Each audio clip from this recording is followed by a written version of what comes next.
Good evening and welcome to Monsters Among Us. I'm your guide, Derek Hayes. Boy, it's hotter than a son of a gun out there. And I hope you found yourself somewhere cool to listen to the program.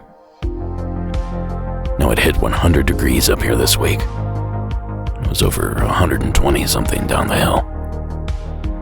But regardless of the heat, I'm happy to have you here tonight, because I have a whopper of a show scheduled for this evening. A little of this and a little of that. It's safe to say that there's something here for everyone. So let's go ahead and get started. But first, real fast, I can't help but notice the show has been growing the past couple weeks. Thank you to all of those that have helped in that achievement. So with those brand new listeners in mind, here's the rub. Monsters Among Us is a call-in show, but not your normal call-in show. I have a 24/7, 365 hotline that folks can call in and report their encounters.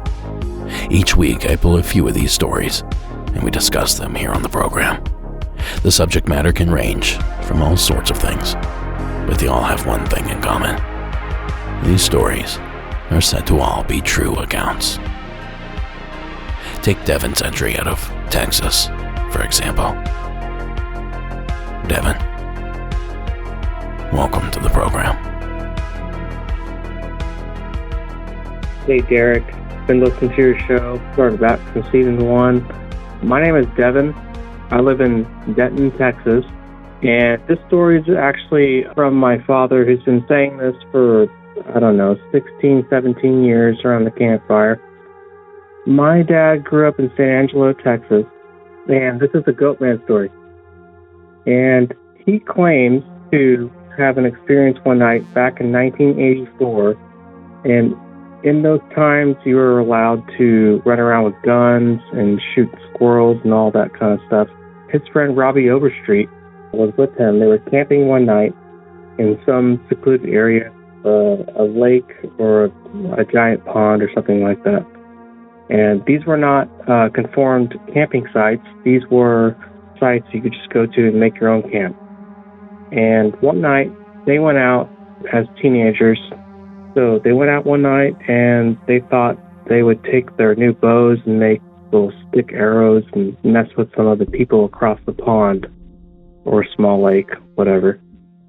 And so they started doing that, and they noticed the guys on the other side started noticing that, and they pulled out their guns. So my dad and his friends started running back to their camp. As they started running back, they saw probably like a quarter mile away, something like that.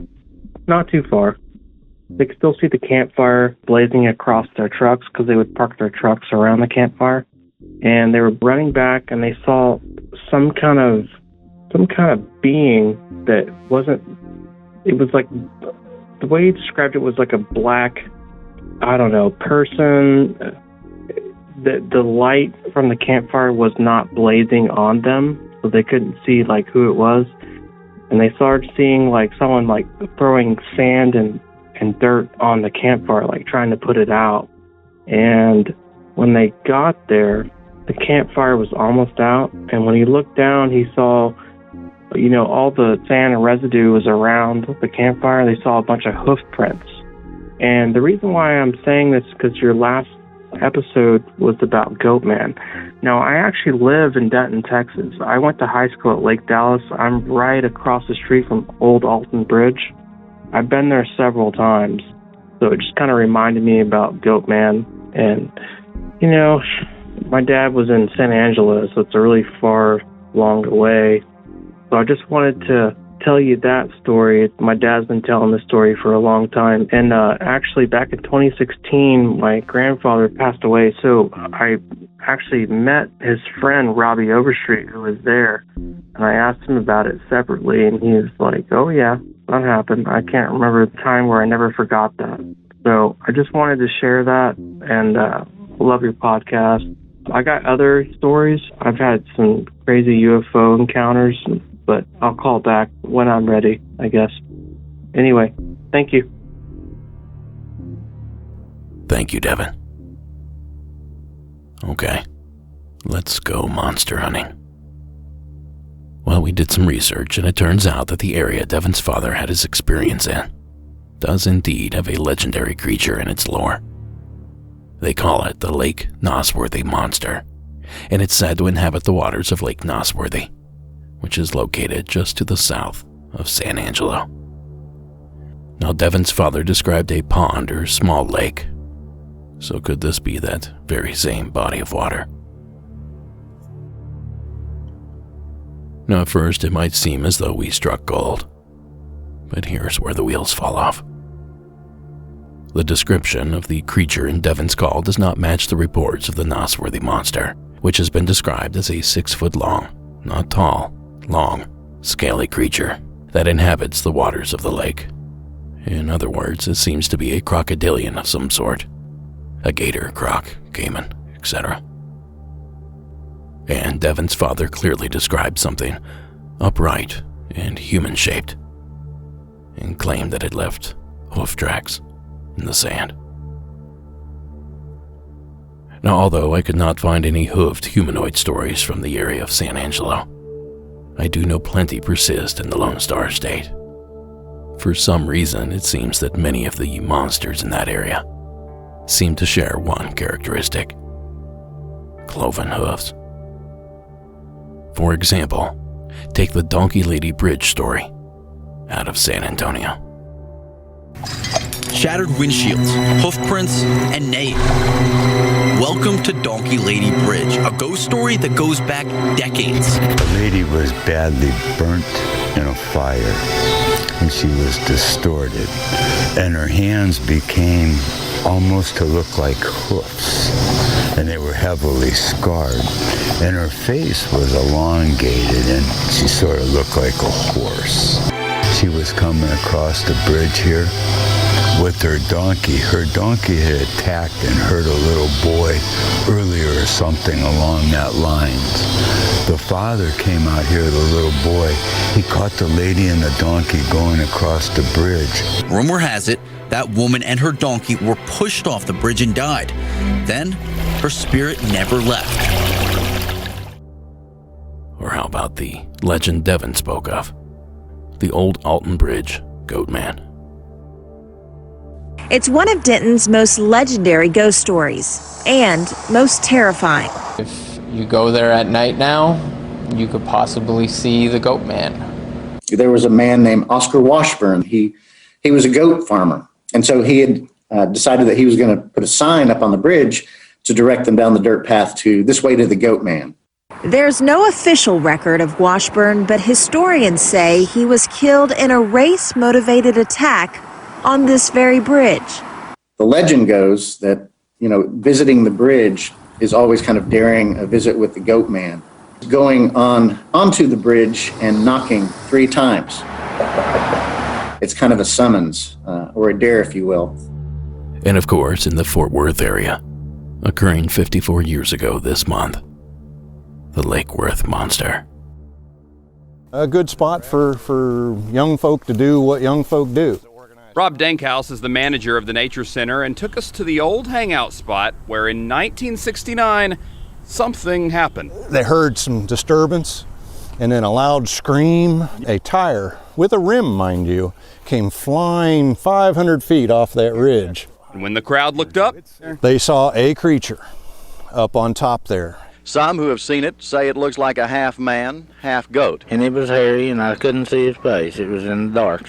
A local journalist chronicled in a book the drawings and newspaper clippings of the Lake Worth Goat Man. And Channel 8 was there the next day with a story now archived in the SMU Jones Library. It was up there on those cliffs, and it'd stay up there running back and forth.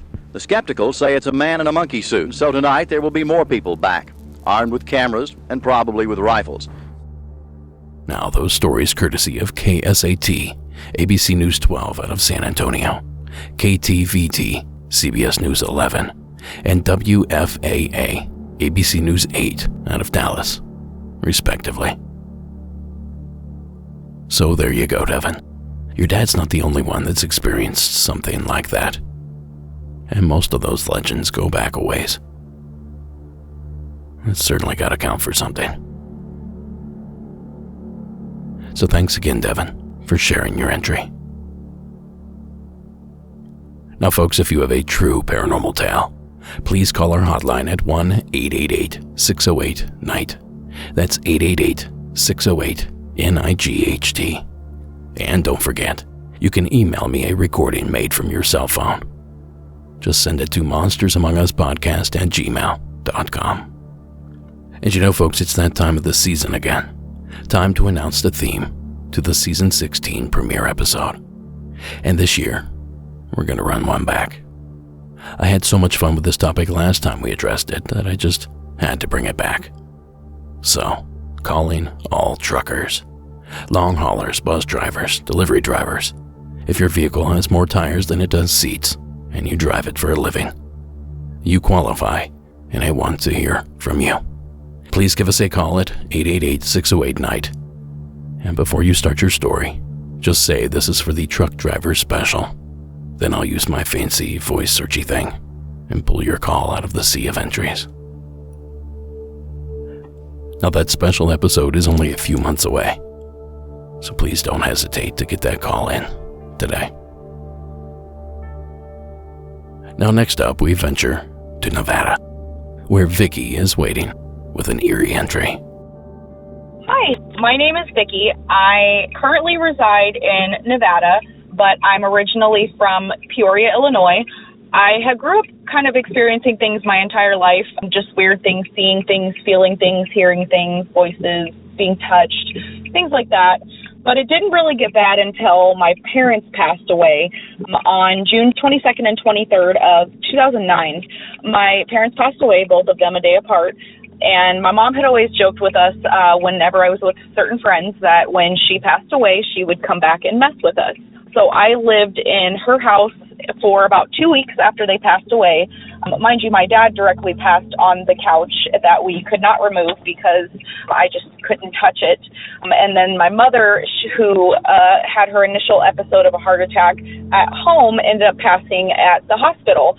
So there's a couple different instances. There was one time that me and my friend were in the living room, and we were just kind of hanging out, sitting in my mom's wheelchair, and the front door slammed closed.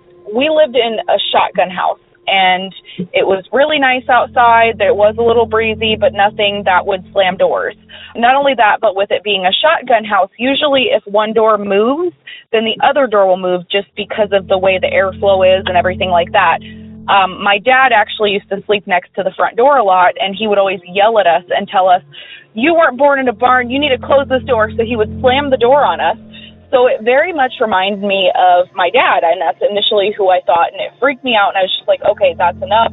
You just stop, like, you're scaring me, you know, so it stopped for a while. There was another instance where my mother used to tap pens and stuff like that when she used to get frustrated. Well, I was talking to the same friends that she had told me she was going to mess with, and I start to hear a pen tapping in the room that used to be hers. Once again, scared the crap out of me. I was always in the habit of just stop, just don't do that anymore. You're scaring me. I can't deal with it, things like that, just because I kind of had a feeling that it was my mother. Well, there was one house that we moved into shortly after, and I still experienced things that I attributed to my parents. But this one house, for some reason, it was fine. And then my brother moved in, who was like this big Christian guy, really into church, went every Sunday, and new things started happening. It was like he would hear a whisper in the kitchen area, and then the lights would go out. And the minute I would walk into the room, the lights would come back on. There were a bunch of other little things that went missing. There was a glass cross broken, numerous different things. And so we basically ended up finding out from a friend's mom later that it was not my mother, that there is supposedly something that follows me and makes things bad when they start to go good. So now that I'm living in Las Vegas and no longer are around those friends a lot, I don't really experience it a lot. Every so often, I'll, on anniversary dates or things like that, I'll experience little things. My mom was a Halloween lover, so of course Halloween night, for some reason, there's always something that happens. But I just figured I would share that with you. I've had ridiculous, crazy amounts of things happen. So, but that's just the things that stick out most in my mind. Definitely, if I have anything else, I will give you a call back. Thank you. Thank you, Vicky, for the entry. Hauntings that are assumed to be that of loved ones. That's great and all, until you guess incorrectly. Of course, we have no scientific proof yet that ghosts even exist, and I'm not sure how much I believe in the phenomenon myself. But that thought will never leave my head. If that quote-unquote ghost that you thought was dear old mom was only pretending to be, that raises several questions. Who is it really? Why are they doing this? And what sort of danger might we be in? Just believe me when I say, never trust the dead. Now, of course, none of this is meant to discourage your experience, Vicky. Simply offering up a spooky alternative. And I can't imagine how traumatizing it would be to lose both parents in that short of a span of time. So for your sake, I certainly hope it's one or both of them coming back to keep an eye on things. Just be careful is all I'm saying. After all, you did mention that you lived in a shotgun house. And as I entertained last week, there seems to be some sort of paranormal connection to that type of structure. Now, regardless of all that, I'm so sorry for your loss, Vicky, but thank you for calling into the program.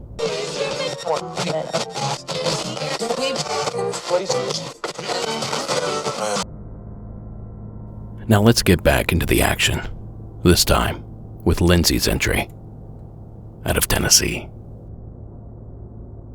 Hi, Derek. This is Lindsay. I am from East Tennessee, and my story takes place, it was probably back in 2008. I was with my mom and my youngest daughter, and we were actually going to go and find me a bridesmaid's dress for one of my best friend's weddings. And we went, we found the address, Well, on our way back, we were getting off the exit to head to our house. And as we were getting off the exit, I seen this man standing there, which, I'm assuming he was a hitchhiker because he had a sign that said something to the effects of, we'll work for food, or homeless, need food.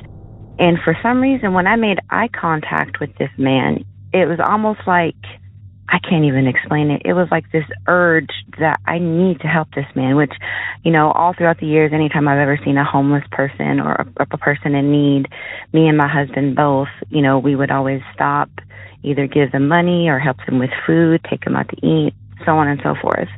Well, when I seen this man, it was almost like he had a glow to him when I was looking at him, when he made eye contact with me. And I asked my mom, I was like, Mom, can we please stop up here at this gas station? I feel like I need to help this man. And she was like, absolutely. So we pulled into the gas station. I go inside. I go and I get him, corn dogs, some water, some snack cakes. I put some money into the bag. Well, as we're pulling out to pull around by the interstate to pull off to the side so I could get out of the car, this guy had his back toward me. And there is no possible way that he could have heard me, because right there it's by the interstate. There's cars, it's loud, so I'm pulling off to the side. I get out of the car and I'm probably a good, maybe 50 to 100 feet away from him. And as I'm carrying this bag, I get this overwhelming sense of like happiness, but like emotional. Like I got really, really emotional for some reason. And mind you, this guy's back is still facing me. And right before I get ready to touch his shoulder, he turns around and smiles at me, and he was like, you know, God bless you, thank you. And, you know, of course I was like, you know, you're welcome, absolutely, you know, anything I can do to help. Well, as I do that and I give him the stuff, he puts his sign back in his bag. He picks up his big duffel bag, and as he's walking across the street, or across the ramp to go into the woods, I am not joking when I say this, because I'm watching this man go, you know, as he's walking into like the wood line, because it was pretty close to the ramp.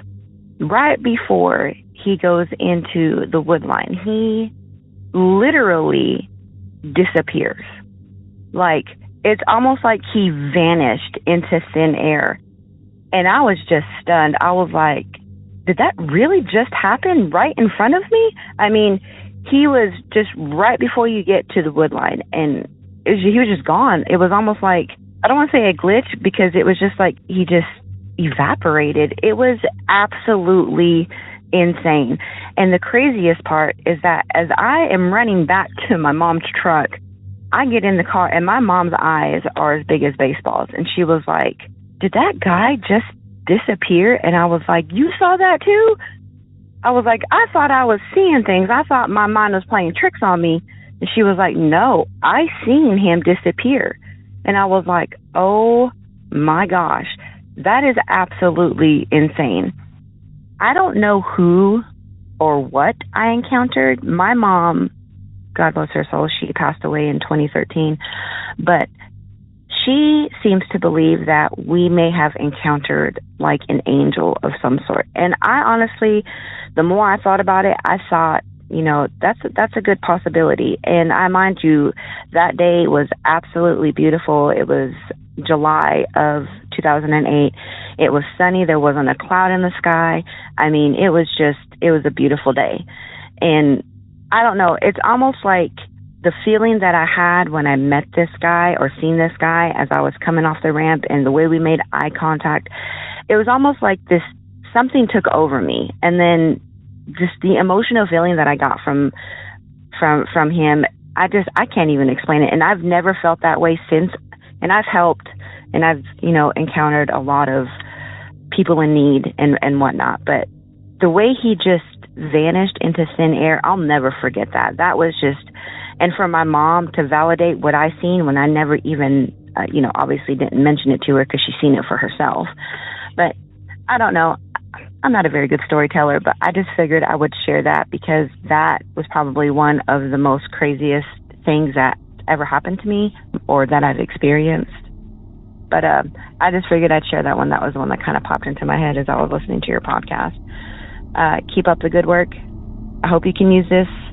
But yeah, thank you. Thank you, Lindsay. No good deed goes unpunished. At least that was my first thought. After all, she went out of her way to help someone in need. And in return, her world was rocked.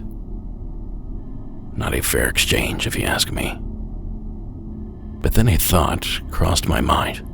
Perhaps this man's entire purpose was to distract Lindsay just long enough to avoid something tragic. A car accident, a carjacking, something unfortunate.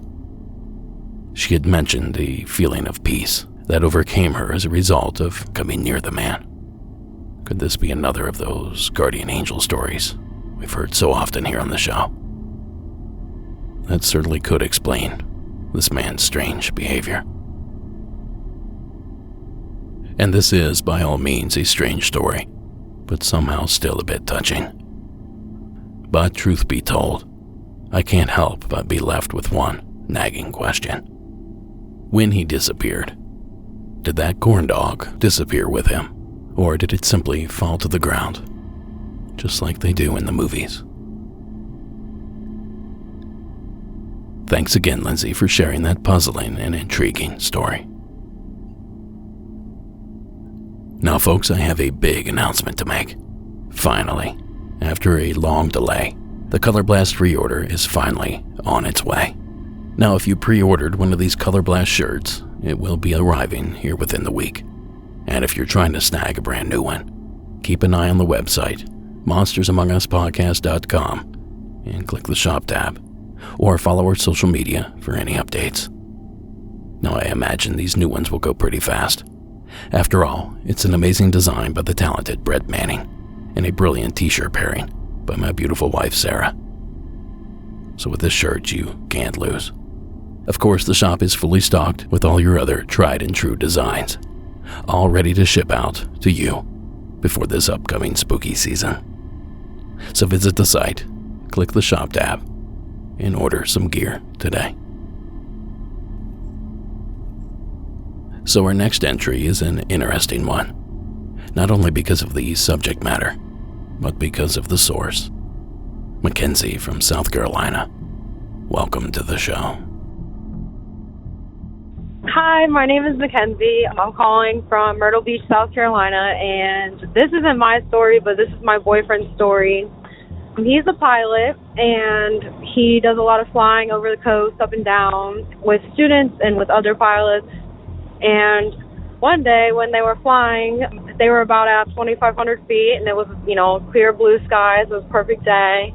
The weather was very smooth, and about 10 miles off the coast, him and his co-pilot saw this shiny kind of like ball-looking orb in the sky. And he was like, "Are you seeing this?" And his other co-pilot was like, "Yeah, like, what is this?" And they were both completely puzzled, and so they kind of flew out toward it. Normally, things that are like on air traffic show up on the radar, but this was not on the radar at all, and so they were super confused. They thought maybe it was a weather balloon, but it looked too metallic for it to be that, and it was also just hovering there, but kind of like vibrating and moving back and forth, he said. And then he went to push his button down to call the air traffic control tower to see if there was any weather balloons in the area or something. And as soon as they looked back, it was gone. And he thinks that it went down into the ocean because he did not see it forward. He did not see it on the other side. And so, yeah, that's kind of crazy. But that's his story, and I wanted to share that because I'm convinced he saw a UFO, and he still to this day refuses to believe me. But, yeah, thanks so much. Thanks, Mackenzie. You see, I find this story interesting because I've heard it and even seen it before. And I find this source interesting because he's part of a small group we seldom hear reports from. I include pilots in the short list of professions that I rarely ever get a call from. Doctors, lawyers, federal employees. So in the rare occasion when one does call in, or in this case, someone calls for them, I sit up and take notice. And like I'd mentioned previously, I've seen something like this before, albeit on video. Now, I'd love to tell you more about the video, but I simply can't, because the info surrounding it is likely still classified. But I can tell you that this particular video was taken by a military surveillance drone somewhere over the Middle East. Now, the camera seems to be trained on a few people walking down a dusty, sunny road, when suddenly, a silver sphere, not unlike what Mackenzie's boyfriend described, comes flying into the frame. Now, the drone takes notice and tracks the perfectly cylindrical object for a few seconds as it shoots across the sky. Now, I've linked to the video, which was posted by ABC National News, over in the show notes. Go ahead and take a look. And Mackenzie, have your boyfriend take a look as well. Does this look familiar? And believe it or not, this is not the only silver sphere in UFO lore that we have to deal with. But we'll touch on all those at another time in a future broadcast. For now, let's just digest this little bit and say thank you to Mackenzie for sharing the entry. Well, folks, I have an even bigger announcement to make. At long last, David, Flora, and myself are proud, excited, and a little bit relieved to finally premiere our film, Shadows in the Desert, High Strangeness in the Borrego Triangle. And get this, you're invited. We're holding a huge premiere event at the Rustic Theater in downtown Idlewild, California, essentially one of the points of the triangle. Now, the event will be held at 8:30 p.m. on the 17th of August. David and I will be there to introduce the film, and you can join us simply by claiming your free ticket via the link in tonight's show notes. Now, for those of you that aren't familiar with this project, a few years ago, my friend and fellow podcast host, David, Flora, and I launched a Kickstarter campaign to produce a feature film about the strange goings-on in a sparsely populated swath of desert here in Southern California, a place we started calling the Borrego Triangle. Well, despite a low budget and a global pandemic, we powered through, and at long last, it's ready for the world to view. So if you're a SoCal native or just love to travel, pick up your ticket now. It's an intimate theater, so seats are limited, and I promise this event will sell out very shortly. And for all of you that cannot make it to the premiere, we are working diligently to get the film in a theater somewhere near you before the summer's end, and will release on streaming later this fall. So if you know someone with ties to a movie theater, put us in touch. We're exploring any and all avenues. So those are the details, and hopefully we see you at the movies. Now, the submitter of this next one probably wishes they were in a movie instead of in the experience they found themselves in. Please welcome this anonymous caller out of the state of Pennsylvania. Hi, Derek. This story takes place in Doylestown, right outside of Philadelphia, around 3 a.m., like 4 years ago at this point. I used to drive that road like every day. I would sneak my best friend out of their house because of a bunch of BS. And I would be driving down Swamp Road particularly. This road was supposed to be like really dangerous. Like if there was even a drop of water on the ground, there was this one particular hill that you could hit the ledge and just fly into this person's backyard, like something along the lines of like 3-4 stories down height-wise.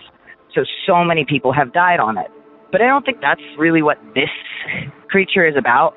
Up until this point, my friend I was talking about was dealing with a really aggressive land spirit that lived there. You know, the whole 9 yards, like giving it things, it won't bother you for a while, comes back. It was terrifying. But around that time, like that was settling down, I picked them up one day, you know, normal again, like 3 a.m., and we're driving down Swamp Road. On the road, there's this one, like, intersection of another road called Dark Hollow. Dark Hollow has, like, some, you know, stories about it, like a teacher was killed by his students because he was, like, a really bad guy in, like, the late 1700s, and a bunch of other kind of creepy stuff. But I don't know. So basically, I'm driving down. It's dark, but it's clear. And out of nowhere, this, like, small raccoon, like a baby raccoon, runs underneath my wheel. I hear myself hit it, like a bump, and just keep going. I try to stop, obviously. Like, raccoons are my favorite animal, and a baby I've never seen in person. So, like, and I've also never hit an animal before. I'm very vigilant about that, especially in deer country where this takes place. So, you know, I stop like a quarter of a mile down, slam my brakes, and get out. But when I get out, I kind of hear this noise, like, not to be weird, but like a yell. And I don't really care. I mean, I feel really uncomfortable, like I'm being watched from every corner around me. But I keep walking because I'm like so upset about hitting this thing, and remembered feeling the thump. I get to close enough to where, like, I would be able to see it under the street lamp. There's nothing there, no blood, nothing, like, no, like, tall grass moved or anything like that. It wasn't super high grass at the time. And as I make one step closer, I just start hearing this blood-curdling screaming coming from the forest on the other side of the road. And, like, this isn't a habited place. Like, there are houses every, like, mile and a half from each other. especially in this one section around Dark Hollow Road. And, like, the only people who live there are, like, 80 years old. And, like, no human being could have made this noise. I've heard foxes yell. I've heard weird animal noises, but nothing like this. It was high-pitched, humanoid, and just blood-curdling. I could barely move. I turned around and ran right back to my car. I don't really have an idea of what it was, but I know this sounds kind of left field, but because we were dealing with the land spirit and all that stuff, and it's, you know, a really historic area, I was thinking it could have been a skinwalker, because the land spirit is a very Native American myth, or Native American fact, in my opinion. And I don't know, like, I feel like a Native American presence is there, obviously, as it is everywhere in their country. And so, I don't know, I knew it was a skinwalker in my head. We ducked out of there so fast. But besides the point, I kind of wanted to use this as a call to arms, too, or because, like, I don't hear any stories about Bucks County, like, ever. And growing up here, it's one of the weirdest places I have ever been to. Like, I lived near Ben Franklin's, like, house where he, like, flew the thing, and that mansion was terrifying. Like, there's so much weird stuff, especially around Doylestown. Like, if you're from the area, I would love to hear any stories, because I know there's something going on here, and I don't know why more people aren't talking about it. Well, thanks for the podcast. I listen to it literally every week, and still haven't been season 1, but, you know, I'll get there. Thanks. Thanks, caller. Look, I'll be honest. If you did hit an animal with your vehicle, I would fully expect to hear some moaning and thrashing on the roadside, even if it's in the weeds, just out of sight.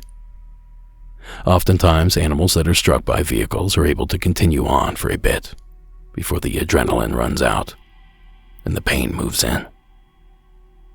And that too could explain why the moan and the scream came later and from deeper in the forest. Poor little fella.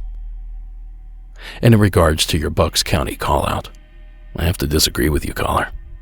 We play calls from that area of the country all the time. But I do agree that there is something strange about that place. Just ask M. Night Shyamalan.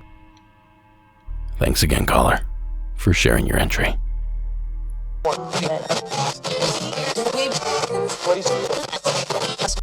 Well, folks, I have a couple more stories to share, so let's fire this next one up. Taking us back to the state of Texas, please join me in welcoming Robert to the program. Hi, this is Robert in Texas. I have a story of a strange happening to me. I don't know what to check it up as, but here it is. In the mid-1990s, I was working as a paramedic in a small Texas town. My partner and I got a call late at night for a female having chest pains. We took off code 3, which means using our emergency lights and sirens. This was before GPS, so we had to rely on maps and mailbox numbers to find our location. The address we were going to was a very rural one, so there was no street lights, and it was a dark night, so it was very difficult to read the mailboxes. When we got to the general area of the call, we turned off the sirens as we tried to find the correct driveway. We took one and then realized we'd made a mistake, so we turned off the lights, emergency lights, as we backed up to the road and went to the correct driveway, the next one down. When we pulled up, we recognized the home as a residence where we ran a code on a male cardiac arrest patient a month or so before. In typical medical professional black humor fashion, we mentioned to each other this was probably the wife who was now having a heart attack and that she was going to go join her husband. We jumped out of the ambulance, we grabbed our medic bags, and we went inside. We found the patient having chest pains, but she was overall okay. I sent my partner back out to the ambulance to get the stretcher so that we could take her to the hospital to get checked out. When he returned, he had this strange, questioning look on his face. Still dealing with the patient, I didn't have time to ask him what was going on. So we placed her on the stretcher, took her out to the ambulance. As we came outside, I saw that the ambulance had nearly every light it was equipped with turned on. strobe lights, floodlights, interior lights, everything on. We loaded the patient and took her to the hospital. After the call, I asked my partner why he had turned on all the lights on the scene. He denies doing that, saying that didn't we turn everything off when we went into the wrong driveway? I said, yeah, we had. We only had the headlights on when we arrived at the patient's house. The interior lights of the ambulance come on when a door is open, so that is explained by my partner getting the stretcher out of the back. But neither of us recall activating the emergency lights, strobes, or floodlights when we arrived at the house. There was no real reason to do so. We had already gotten there. In the end, we sort of wrote it off as her dead husband letting her know that he was still there. I don't really have an explanation why all the lights were on. They're controlled by a switch panel in the front seat of the ambulance. I suppose it's possible we hit it automatically when we jumped out, but we should have noticed the strobe lights when we unloaded our supplies. So, no real answer. That's the only really strange event in my life that I can recall. I do enjoy the podcast. Great stories and nice information. Thank you. Thank you, Robert. You know, my mom was an EMT for at least a decade. From about the mid-90s to the mid-aughts. Maybe even later. You know, I should ask her if her ambulance was haunted. I know for a fact that a lot of people died, or nearly died, in that very unit. So I certainly would not be surprised. And it takes a special kind of person, the kind that I'm not, to do a job like this. It's gruesome, disgusting, and I'm sure heartbreaking. Now I commend my mom for her years of service. And you too, Robert. Thanks for taking care of folks and for sharing that bizarre entry. Well, that brings us to tonight's closer. And I'm a big fan of this next entry. So let's not waste any time in getting it started. Please join me in welcoming Mike from New England. Hey, Derek. This is Mike. I'm from, I'd say, the tri-state area, New England. Maybe you wouldn't think it, but it's actually pretty rural. Most areas around here.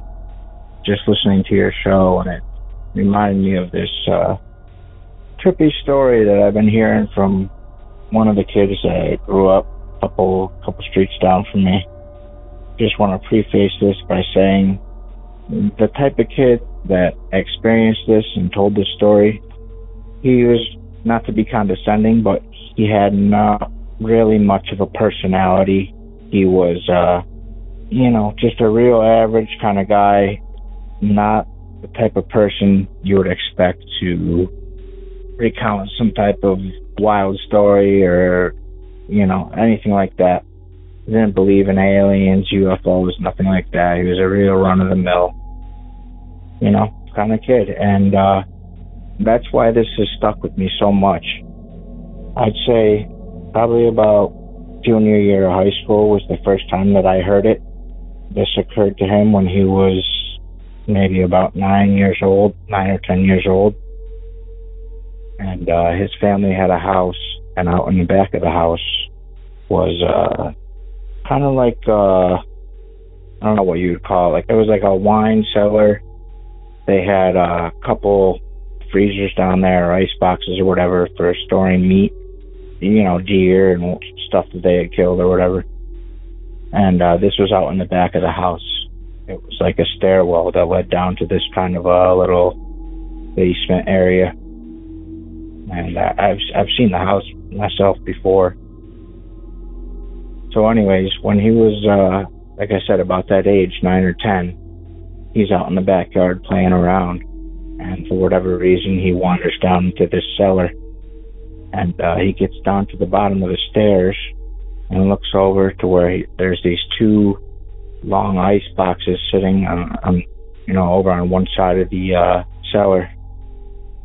From what he describes, it was like almost like a guy that looked like a cross between Quasimodo and Chunk from the Goonies, just like a real messed up looking big dude, contorted face and the whole 9 yards. and this guy he's got the icebox open, and he's just stuffing raw meat in his mouth. He's just getting into that raw meat that they had down there in the ice boxes. Needless to say, he turned tail and he ran to the top of the stairs of the cellar, and he says he remembers trying to open the door to get out, and it felt like it was locked, and turning around and seeing this guy kind of looking at him and slowly walking towards him. He's hammering on the doorknob. He's freaking out, and then it just finally pops open. He runs out into the yard screaming and crying, goes, tells his parents. His father comes out, has a look around, and the father wasn't able to find anybody, but they were able to see that somebody had been in that icebox eating on that raw meat. So I always just thought it was a wild story, totally forgot about it. Just listening to your podcast is what brought it back to mind. Like I said, just the type of kid that told this story. In my personal opinion, there's no way in a million years that he was just fabricating this or telling it for the hell of it. I've always got freaked out every time I've heard about it. A lot of kids around here that were my age at the time, we all knew about the story, and just felt like it was worth mentioning. Peace and love. What the hell do you call that thing? A caveman, a brute, a wild man. Thanks, Mike, for the call. You know, a few weeks back, we talked about a hunchback creature ding-dong ditching a dude out west here. Is it something like that? Or, friend of the program, local researcher and TV host Ronnie LeBlanc claims Sasquatch roams those parts of New England. Maybe that cryptid creature could explain this conundrum. But Mike never mentioned a hump, and he didn't describe the figure to be covered in hair. Which leads me back to the term, wild man.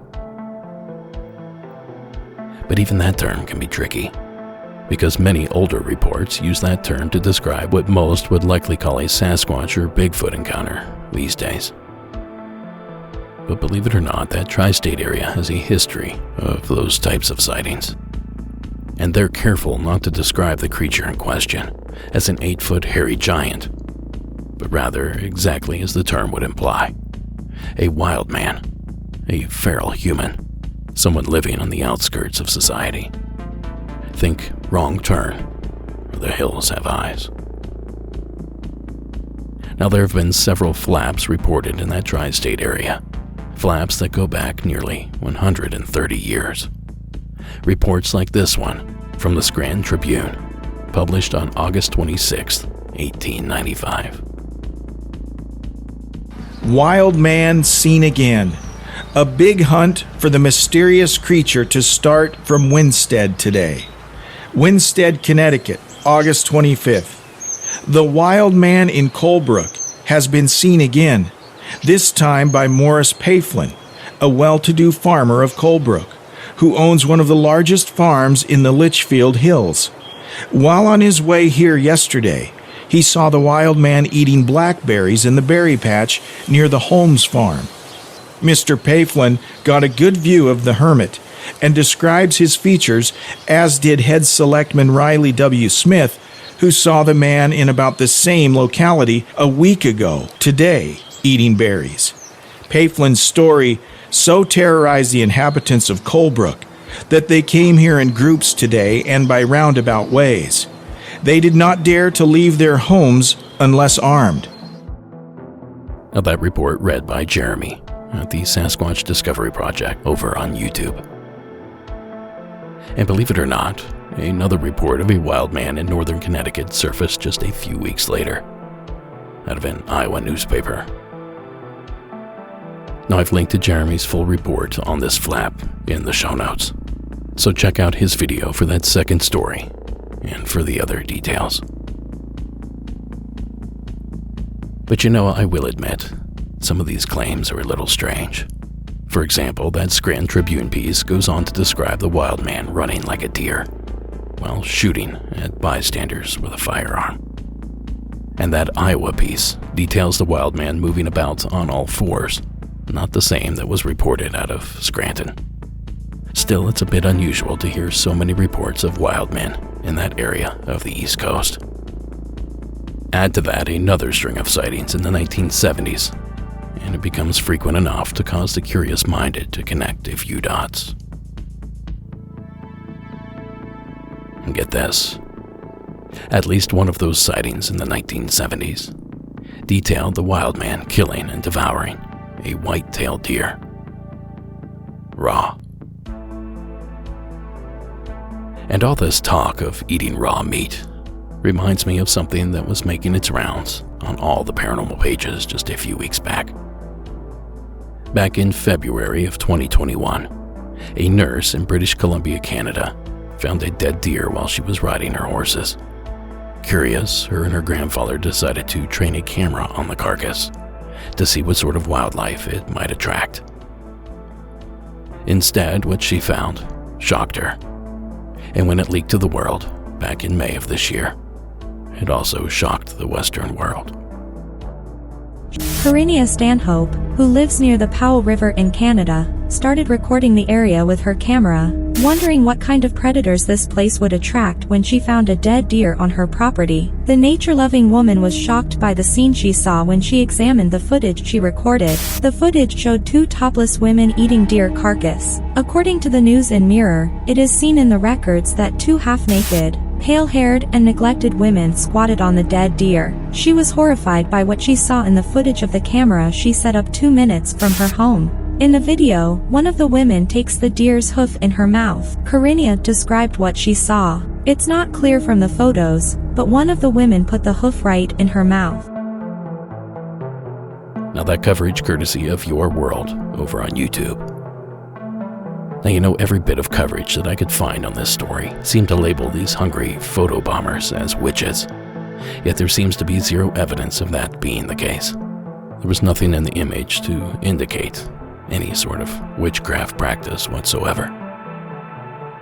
All we really know is that there are two figures kneeling over a deer's remains, and they're seemingly putting pieces into their mouth. The still images released make it difficult to make out exactly what it is that's happening, but both figures seem to be missing clothing.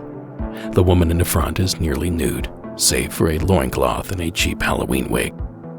And the figure in the back is more obscured, but seems to be shirtless, but wearing jeans and hiking boots. And perhaps another cheap wig. Now I've linked to a couple pieces of media if you'd like to dig deeper, but I think the story does a good job of giving us yet another possibility to explain what Mike's friend witnessed that day. Maybe it was just some weirdo doing weird things. As you heard in that previous clip, that sort of thing tends to happen from time to time. Regardless of the culprit, I love the story, Mike. So thank you for sharing it with us. And thank you, dear listeners, for taking this little ride. I hope you didn't bite off more than you can chew. And that's going to do it for this episode. Monsters Among Us is written and produced by me, Derek Hayes. Copyright Red Crow Media. Additional support is provided by Sarah Carter Hayes and Delaney Bowers. All media used in this production is done so under the protection of fair use. And if you like the show and are looking for more, why not join our social media pages? And while you're at it, head on over to YouTube and give us a like and follow there. And if you're still feeling randy, why not leave us a rate and review anywhere that sort of thing is possible. Don't forget, you can catch us Tuesdays and Thursdays at 9 p.m. on Sundown 96.6, and again on Saturdays at 11 p.m. Eastern on the UnX Network. And finally, tonight's score was provided by Iron Cthulhu Apocalypse, Co.ag Music, and Carl Casey at White Bat Audio. Thank you all for tuning in. Stay cool out there. Keep it spooky, and I'll find you all back here next week. Have a good night.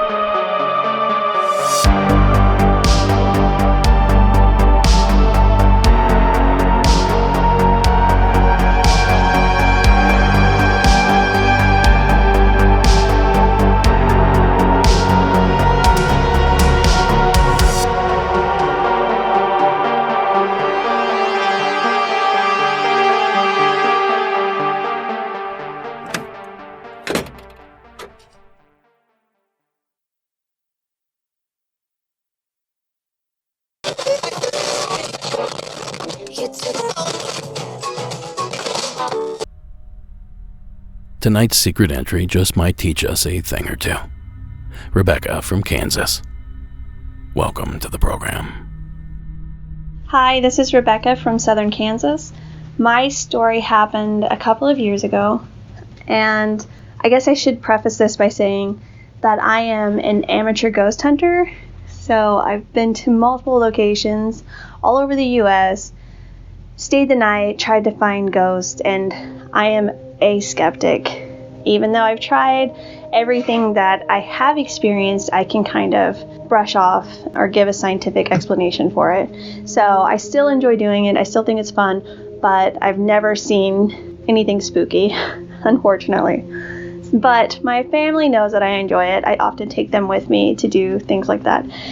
But my mother-in-law is a devout Christian and does not believe in ghosts. So she kind of has implied on numerous occasions that ghost hunting is kind of a satanic thing because there are no ghosts. All the good people went to heaven, so you're just chasing around demons if there are any here. So she has a husband, and the husband dies, and she decides she's going to sell her house and move.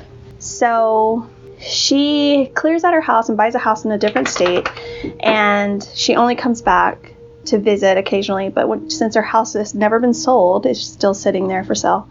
She comes and she'll stay in the sunroom. She's got a cot set up there, and she'll sleep there and visit family and then go back home. And the whole house is empty except for that one room where she has her little hideaway bed thing. And it's all hardwood floors. So, November, a couple years ago, she came and visited. She was by herself, and she was making her bed, and she thought she saw something move. So she looked up, and she was thinking at this point that maybe it's just a glare going across her glasses. And she looks up, and she still sees, and she says it's a dark figure. It's just completely black. It's only got the top half, and it's staring at her. And so it moves, and she is just in complete disbelief. She does not believe in things like this. So she follows the black figure across 3 rooms, and it finally turns and disappears into a bedroom. She follows it into the bedroom and takes her back and goes against the wall all the way to the closet to make sure that there's not somebody in her home. And so she doesn't see anything, she doesn't find anything. And she tells me the next day what she has seen. I think the reason why she shared it with me is because I like this kind of stuff. But she calls her sister, and her sister says, that's a demon. That is no good. Like, it's just, and I'm like, well, maybe it's a good ghost. Maybe, it was her husband that had recently passed, who I adored. And so I'm like, well, maybe we should figure out if it's good or bad. So I look on YouTube, and I see this energy worker explain to me that you can pick up the energy in a room by placing a lemon there. You place a perfectly good lemon in the room, and you leave it untouched. And over the weeks, you'll see if it just shrivels up on the inside, and turns kind of a darker yellow, but it's all still yellow. It's still, not rotted or anything. And that's good energy. But if the lemon creates mold and rots, then it's negative energy in the room. So I go, I take my ghost hunting skills, and I go get 10 of the best looking lemons I've ever seen without any blemishes or anything. And I put them in every room on the main floor of this house. And I leave them for 6 weeks. And this is winter. She has the thermostat at the lowest setting just to keep the pipes from bursting. But it's cold. It's cold in that house. And nobody's there. And they're all new hardwood floors. So I leave them 6 weeks. I come back, and I'm in the kitchen. That's the first room I'm in. And the lemon looks perfect. It looks really good. I go to the next room, which is the dining room. And that was the first place she saw the figure. And the lemon is rotted. And I follow the trail of where the thing, the entity, whatever, would have gone. And the 3 lemons across the 3 rooms are all rotted. So then I go pick up all the other lemons, and they're all perfect. They're all perfectly good. And I'll send you a picture. I took a picture of the lemons, and I'll send it to you. But I don't have an explanation for that. I mean, it was all kind of, in my mind, scientific. You know, I put it all on hardwood floors in the middle of every room. The temperature was set in a low setting. So, I mean, we're talking, 50, 55 degrees at the most that it got during this time. And nobody had any access to the house except for me for those 6 weeks. She didn't come back, and nobody came in or out. So, I don't know. I just thought it was a weird experience, and I highly encourage all of you to get your lemons out and see your energy. Thanks. Well, Rebecca, I'm a skeptic as well, and I always look for rational explanations before I even entertain a paranormal one, as should all of us. And in applying that practice, I thought of a reason why only certain lemons would rot over others. Now, I don't know the particular layout of the house, nor the direction that your mother-in-law's windows face, but I'm wondering if sunlight shining through the window hit only certain lemons daily, speeding up their decomposition process while allowing the remaining lemons to rot at a slower rate out of the sun's harmful rays. Now again, without seeing that layout, it's hard to say for sure if this hypothesis is even possible, but it certainly makes sense in my head. And as for lemons themselves, the fruit is actually prominent in certain spiritual circles. For example, in Hindu legend, a demon named Nimbasura was once blessed by both Lord Shiva and Lord Brahma. However, Nimbasura caused a famine across the land, and goddess Shankambari set out to kill the demon. Before she could slay him, Nimbasura realized the errors of his ways and asked to be seated at her feet, humbly, in the afterlife. As a result, she offered to turn him into a lemon, which is an intensely sacred fruit in Hinduism. Lemons are often placed throughout temples and homes to keep evil energies at bay. And lemons are used heavily in feng shui, often believed to have the power to absorb negative energies. So you just might be onto something here, Rebecca. And we thank you for that introduction. Now, if we toss in a little mignette, a few fresh oysters, we'll have ourselves a tasty little snack. Thanks again, Rebecca, for the entry. And thanks for making me hungry. And on that note, folks, let's kick it on over to the beyond. If you'd like to join us for this bonus content, simply visit patreon.com and search for Old Monsters Among Us podcast. Then sign up for one of our tiers, and boom, instant access to nearly 100 hours of additional content. And now Patreon makes it even easier by offering the first week absolutely free.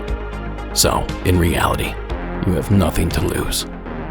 Why not join us today?